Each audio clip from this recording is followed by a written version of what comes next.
Florida State at Notre Dame on November the 9th. This is the game that Trey alluded to earlier. It's a must win for both teams who will probably be eyeing a playoff berth. I mean, Florida State, they should be right there in the thick of it. We've already talked about Notre Dame um, and the fact that Notre Dame can't earn, an automatic bid. So the implications around this, at least where we're sitting on June the 3rd as we're recording this is a game that I think we'll all be pulling up in front of the TV for come the beginning of November. Yeah, like you said it, Mitch, it's going to be a playoff implication if these two teams are on the trajectory that we think we are.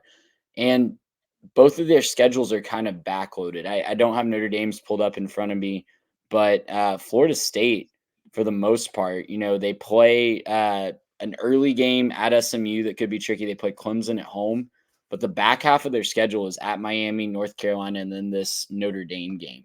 So this is the tail end of a really pivotal stretch in their schedule. It would be a huge, huge boost to their playoff resume, especially if they're unable to get that ACC championship. It's going to be very interesting to see if the ACC gets 2 bids in or just 1 bid with the champion. If Florida State's able to knock off Notre Dame and Notre Dame is, a 1 or 2 loss team, including that loss to Florida State, that's a great feather in their cap in front of the committee. And I know Florida State fans probably don't want to hear that. They've been burned by the committee before, but I do think that would be quite the feather in their cap if they were able to pull that off.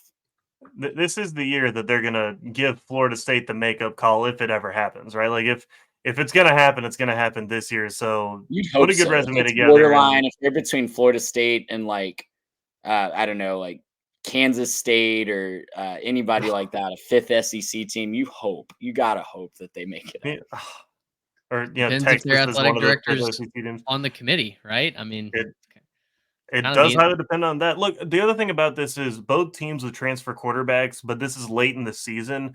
So it's really just going to be, what do you have, right? Is it going to be Leonard? Is it going to be DJ? Like, who's going to be your guy at the end of the day? Like, it's going to come down to that. Whoever's, the guy who can bring his team across the finish line, both rosters are going to be plenty talented. Again, end of the season on the road. Maybe you don't love Florida State in that spot, but, again, these are 2 quarterbacks who've been around the block, have competed at high levels, have won big games.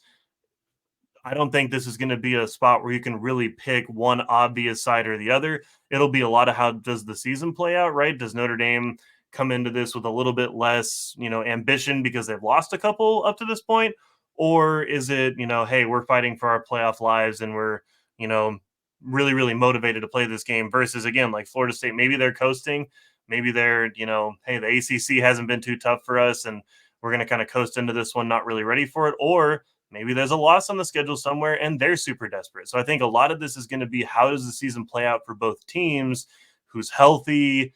Which guys have found their spots? Which role players have found their spots? And it's just going to be a lot of kind of how does the season develop, but absolutely have to watch this game. It's going to be one of the best of the year. Very excited to see who ends up coming out on top of that late season drama in the non-conference. Gracious him! How about that?